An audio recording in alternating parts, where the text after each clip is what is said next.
퍼뜨리라 하시니 아멘. 할렐루야. 하나님께서 오늘 이 시간에도 여러분에게 은혜 주시기를 간절히 소망합니다. 오늘 이 시간에는 모퉁이의 머릿돌이라는 제목으로 잠시 하나님 말씀을 나누도록 하겠습니다. 여러분은 혹시 이 하나님이 어려운 분으로 느껴지십니까? 어떻습니까? 하나님이 어려운 분이십니까? 쉽다고 표현하기는 좀 이상하지만 하여튼 어렵게 느껴지십니까?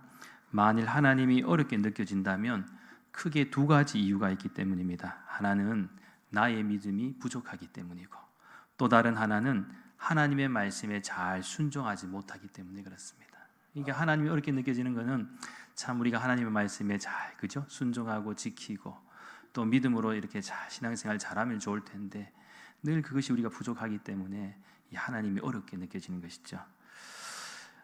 그러나 사실 하나님은요 어려운 분이 아니시고 분명하신 분이십니다. 분명하시죠. 성경을 통해서 말씀하시는 하나님은 정말 분명하십니다. 예를 들면 하나님의 말씀을 잘 경청하고 순종하면 복을 주신다라든지, 또 장수하고 형통하게 되는 역사가 있을 것이다라든지, 아니면 심판하거나 벌을 주시겠다든지, 하나님은 절대로 애매하게 대답하지 않으시고 정확하게 분명하게 말씀하시는 분이심을 여러분 기억하시기 바랍니다. 사실 우리나라가 땅덩어리가 크지 않지 않습니까? 크지 않은데도 우리나라가 이 도에 따라서 보면 이 문화적 환경이 꽤 차이가 많이 납니다. 예를 들면 충청도 사람, 저도 충청도 사람을 좀 경험해 보니까 제일 이해하기 어려운 그 부류에 속하는 사람이 충청도 사람이죠. 경험해 보셨습니까? 예를 들면 그런 거잖아요. 수박 같은 거 파는 아주머니한테 가서 수박을 사려고 하면 뭐 대구 사람은 분명하게 얘기를 하는 편인데 뭐 적당히 알아서 달라 그러면은 애매하게 얘기하죠. 정확하게 얘기 안 하고 수박이 얼마예요? 그러면 뭐 알아서 보고 주시오 이렇게 하면은 한 10,000원 드리면 되겠습니까? 그러면 뭐라고 얘기합니까? 냅둬요. 그거 어떻게 그냥 처리하면 되지 하면서 그래 한 25,000원 드리면 되면 아이고 뭐 갖다 버려야 되든지 하고 나중에 조금 한 30,000원 정도 주면 아유 그거 뭐 가져가시든지 뭐 그렇게 얘기하는 경우가 있습니다. 충청도는 다 그런 건 아닌데 항상 이 말이 짧잖아요. 짧고 또 속내를 잘 모를 때가 있습니다. 그러면 이게 맞는 건지 안 맞는 건지 좀 헷갈릴 때가 많이 있습니다. 그런데 하나님은 우리가 성경을 통해서 말씀하실 때 절대로 애매하게 말씀하시지 않는다는 것입니다. 자, 그런 의미에서 여러분 예수님을 믿는다는 것이 과연 쉬운 일일까요? 아마 이 질문에 대해서도 대답으로는 그렇게 복잡하지 않을지도 모릅니다. 즉 쉬운 사람에게는 쉽고 또 어려운 사람에게는 어렵다라는 사실이죠. 그렇다면 왜 누구에게는 쉽고 누구에게는 어려운 것일까요? 아마 여기에 대한 이유는 바로 사람들에게는 자신도 조절할 수 없는 부분이 있기 때문입니다. 분명히 자신에게 속해 있지만 자기 마음대로 통제할 수 없는 것들이 있다라는 것이죠. 예를 들면 인류 역사 가운데도 전염병이 심하게 돌았던 시대도 있었습니다. 그렇다고 다 죽은 것이 아니라 그 가운데서 살아남은 사람들도 있습니다.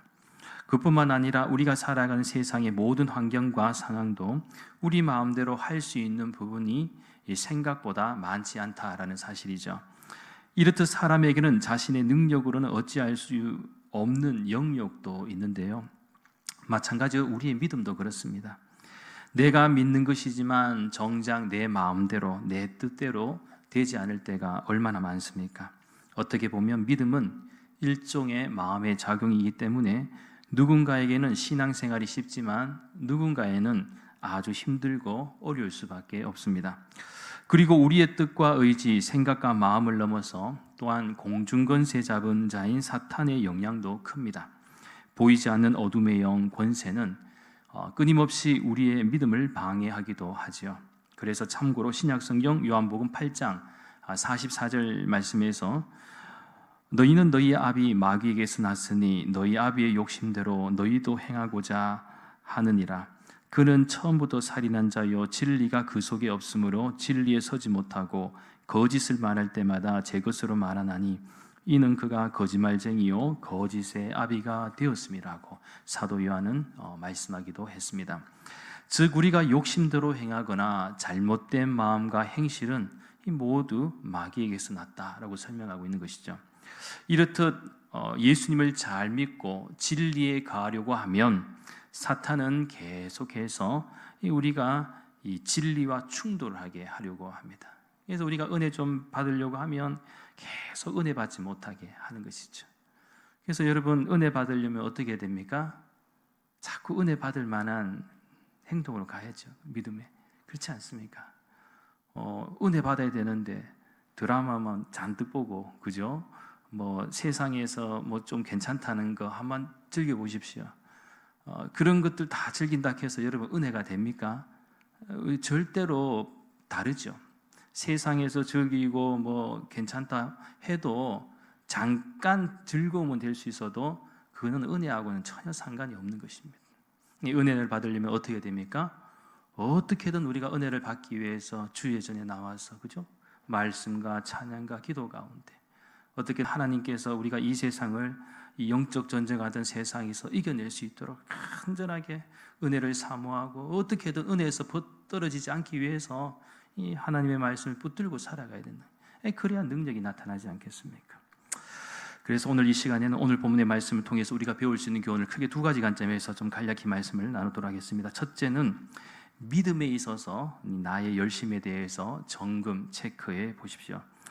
오늘 본문의 말씀을 전체적으로 읽지는 않았지만 예수님께서는 예수님을 알지 못하고 또 믿음이 없는 악한 세대이든 또 하나님을 믿는다고 하는 믿음의 세대든 그들을 향해서 이 중요한 교훈의 말씀을 전해주십니다. 보통 사람들은 믿음에 대해서 자신이 가지고 있다고 생각한다면 또 나름대로 신실하게 신앙생활을 잘 감당하려고 노력을 합니다.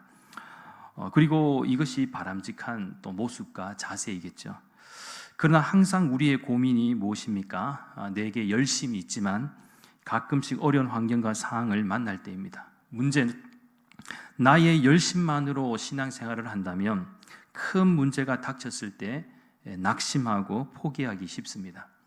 왜냐하면 우리의 마음과 생각, 의지는 늘 불안전하기도 하지만 또 불안정하기도 하기 때문입니다. 그렇게 우리는 열심과 믿음이 엄격히 다른 것이다라는 것을 기억해야 합니다. 예를 들어 열심을 가지고 일하는 사람들이 서로 더 부딪히고 갈등하며 불화와 싸우는 경우가 많습니다. 그리고 시기와 또 질투가 있는 모습도 보게 되죠. 이러한 모습은 믿음이라기보다는 이 자신의 열심을 가지고 하나님의 일을 하기 때문입니다.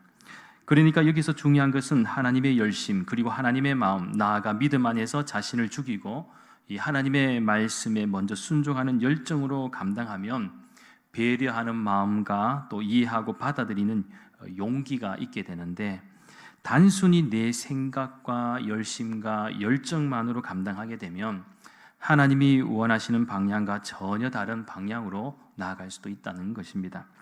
그래서 하나님의 사역, 하나님의 일은 내가 아니라 내 자신을 끊임없이 죽여야 하는 과정입니다.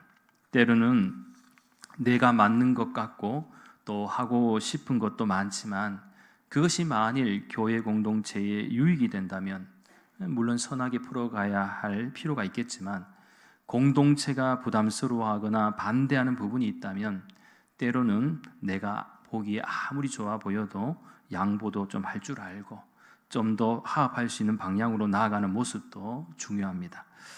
따라서 하나님의 말씀이, 복음이 믿음과 순종 가운데 나를 사로잡게 되면 나라는 사람은 무조건 이 예수님을 믿고 따를 수밖에 없는 존재가 된다는 것입니다.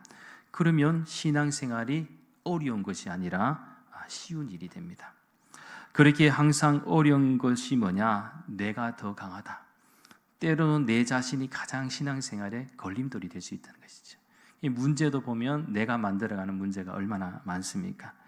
따라서 우리 믿는 성도들은 항상 어떤 일을 하든지 특별히 하나님의 일을 할 때에는 나의 열심도 중요하지만 그 모든 것이 교회 공동체의 유익이 되는가, 또 하나님께 기쁨과 영광이 되는가를 늘 물으며 이 자신의 모습을 잘 점검하여 신앙생활이 은혜롭고 또 기쁘고 감사하며 여러분에게 어려운 일이 아니라 쉬운 일이 될 수 있기를 간절히 소망합니다. 둘째는 이 나의 모퉁이 돌이 누구인지를 생각해 보십시오. 신약성경 마태복음 9장 17절 말씀에 주목하시면 새 포도주를 낡은 가죽 부대에 넣지 아니하나니 그렇게 하면 부대가 터져 포도주도 쏟아지고 부대도 버리게 됩니다. 새 포도주는 새 부대에 넣어야 둘이 다 보존되느니라. 고 이렇게 예수님께서 말씀하셨습니다. 그러니까 항상 우리의 믿음과 삶도 고정되어 있거나 낡은 것이 아니라 새롭게 되어야 한다라는 것을 가르쳐 주죠. 그리고 그 용도에 맞게 살아가야 합니다. 무엇보다 우리의 믿음이 매 순간 변하지 않고 쉽게 흔들리지 않으며 나아가 하나님의 말씀을 아멘으로 화답하며 살아가기 위해서는 끊임없이 우리 안에 진리의 예수님을 받아들일 수 있고 또 믿을 수 있는 고백이 필요합니다. 그렇게 예수님을 믿는다는 것은 항상 하나님의 방법을 따라 하나님의 순서와 계획에 따라 믿는 것을 의미하죠. 그렇게 나 중심에서 내 생각에는 아무리 좋은 것도 좋은 방법도 하나님과 사람들 앞에서 끊임없이 검증을 받아야 하고 만일 이러한 모습들이 하나님의 뜻과 마음에 맞게 된다면 잘 되고 또 회복되며 성장하는 은혜가 있게 될 줄 믿습니다. 특별히 오늘 본문에서 예수님께서는 건축과 비교하시면서 이 모퉁이 돌에 관해서 이렇게 언급을 하셨는데 이 건축 같은 경우에도 어떻습니까? 끊임없이 부실공사가 되지 않기 위해서는 뭐가 필요하죠? 검증이 필요해요. 검증을 잘 해야 되는 것입니다. 마찬가지로 우리의 신앙도 나의 모퉁이 돌이 아니라 가장 견고하고 안정적으로 세워주시는, 기초를 세워주시는 예수님이 우리 인생의 주인이자 모퉁이 돌이, 머릿돌이 되어야 할 줄 믿습니다. 그런 의미에서 신약성경 에베소서 2장 20절부터 22절까지 말씀에서 사도 바울 같은 경우에도 이러한 사실을 잘 설명하고 있습니다. 너희는 사도들과 선지자들의 터 위에 세우심을 입은 자라. 그리스도 예수께서 친히 모퉁이 돌이 되셨느니라. 그의 안에서 건물마다 서로 연결하여 주 안에서 성전이 되어가고 너희도 성령 안에서 하나님이 거하실 초소가 되기 위하여 그리스도 예수 안에서 함께 지어져 가느니라. 결국 예수님께서 나의 모퉁이 돌이 되셔야 하고 예수님과 함께 집을 짓지 않으면 다 무너지게 됩니다. 그렇게 항상 우리 인생에 예수님이 기초가 되어야 하고 예수님과 서로 연결되어 함께 주님의 성전, 특별히 우리의 몸과 마음의 성전도 함께 건강하고 튼튼하게 지어져 가야 합니다. 특별히 이제 주목할 부분 오늘 본문 43절 좀 중반절의 말씀인데요. 뭐라고 설명하고 있는가 하면 하나님의 나라를 너희는 빼앗기고 라고 말씀하고 있습니다. 자, 이러한 말씀에 주목하면 출발이 좋다고 해서 반드시 그 결과가 좋은 것은 아님을 발견하게 되죠. 사실 예수님께서는 하나님의 선민임을 자랑하던 이스라엘이 하나님의 나라를 빼앗기고 대신 그 나라의 열매 맺는 백성이 받게 된다는 참으로 충격적인 폭탄 선언과도 같은 말씀을 하십니다. 어떻게 보면 하나님의 그 선택받은 백성으로 부름받았던 이스라엘 백성들은 영적인 면에서는 이방인보다 분명히 먼저 출발한 사람들입니다. 그렇기에 무슨 일이든 우리가 알고 있는 상식적인 부분에서는 먼저 출발하는 것이 아무래도 여러 가지 면에서 유리하지 않습니까? 똑같은 조건에서 경기를 하는 사람들 같은 경우에도 상대보다 먼저 출발하면은 아무래도 이길 수 있는 확률이 굉장히 높습니다. 그런데 그렇다고 해서 먼저 출발했다고 해서 또 반드시 결과가 다 좋은 것도 아니고 또 승리한다는 것도 아니라는 것이죠. 특별히 인생의 경주나 신앙의 경주에서도 더욱 그렇습니다. 그래서 사도 바울은 신약성경 갈라디아서 3장 3절 말씀에서 신앙의 경주에서 성령으로 시작했다가 육체로 빠지는 사람들의 어리석음에 대해서도 언급하기도 했습니다. 그러니까 믿음 생활 잘하다가도 미끄러지지 말라는, 다른 길을 세지 말라는, 바람과 함께 사라지지 말라는, 하나님의 말씀을 다 붙들고 그죠? 굳건하게 믿음 위에 반석에 굳게 서 있어야 되는데, 처음엔 잘하는 것 같았는데 참 출발이 좋았는데 중간에서 낙오되는 사람들도 많이 있다는 것이죠. 예수님 보시기에도 당시에 유대 백성들이 그랬다는 거예요. 그들은 예수님께 어떻게 했습니까? 예수님에 대해서 건축자의 버린 돌과 같은 취급을 했다. 예수님에 대해서 존경하고 세워주고 사랑한 것이 아니고 철저하게 버린 돌과 같이 배척을 했다는 것을 우리가 발견할 수 있습니다. 그런데 중요한 것은 배척하면 배척할수록 누가 손해입니까? 배척하는 사람들이 손해예요. 오늘 보면 44절 말씀에 보면 예수님은 예수님을 거부하는 자에게 반드시 멸망할 것이다. 어떻게 보면 멸망할 것이다라는 메시지를 비유적으로 담고 있습니다. 멸망의 길로 걸어가는 사람들의 특징은 모퉁이 머릿돌과 같으신 예수님과 충돌하는 사람들입니다. 그래서 예수님을 거부하고 배척하는 일이 어떤 결과를 가져다 주는지를 잘 알게 되는 것이죠. 이 돌에 관해서 나오니까 제가 중학교 때 그 친구 가운데 무적의 돌대가리 친구가 있습니다. 돌대가리 친구인데 별명이 돌대가리입니다. 그런데 머리가 나쁘지는 않습니다. 왜 돌대가리냐? 실제로 그 돌대가리 친구가 중학교 때 제가 볼 때는 학교에서 싸움 제일 잘한다고 생각을 해요. 왜 그런가 하면 중학교 때도 보면은 이제 좀 싸움한다는 친구들 있잖아요. 싸움한다는 친구들의 특징은 주먹이나 발을 잘 씁니다. 그리고 또 자기 힘을 좀 많이 과시하고 좀 많이 나대지요. 소위 말하는 막 나대요. 근데 이 무적의 돌대가리 친구는요, 진짜 머리가 상상을 초월할 정도로 셉니다. 진짜 단단해요.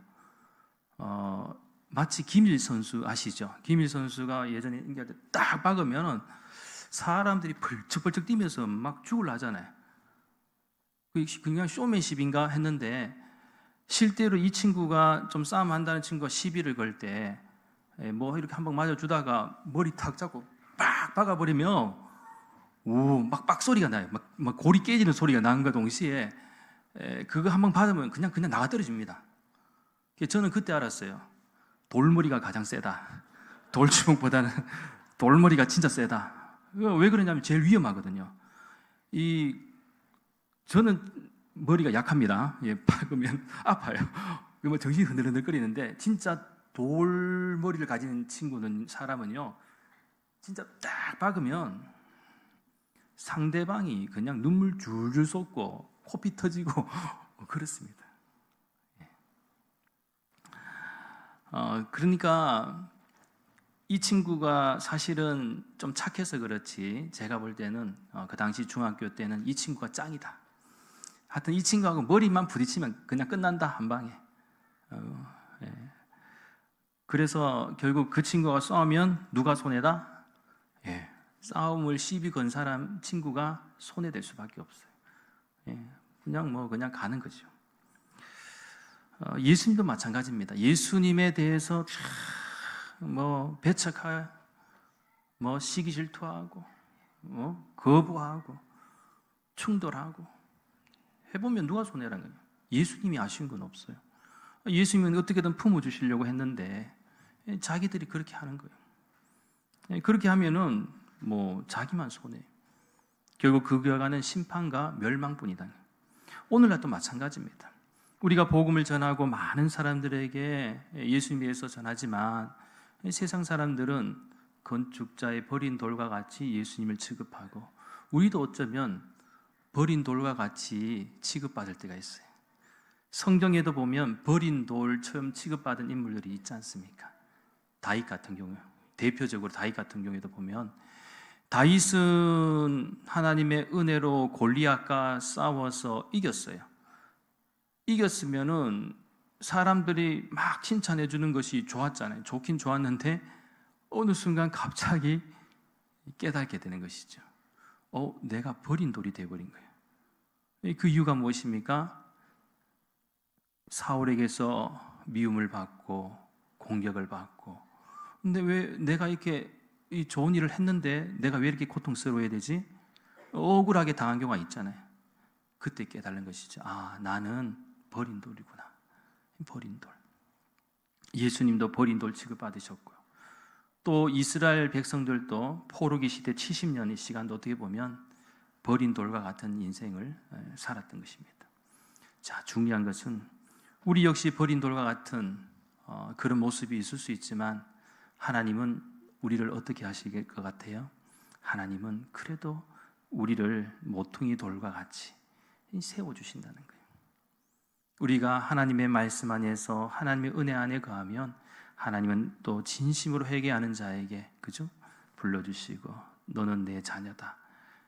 너는 더 이상 버린 돌이 아니고 세워주신다는 거예요. 모퉁이 머릿돌이 될 수 있다는 거예요. 그러나 우리에게 있어서 가장 진정한 머릿돌이 되시는 분은 누구이십니까? 바로 예수님입니다.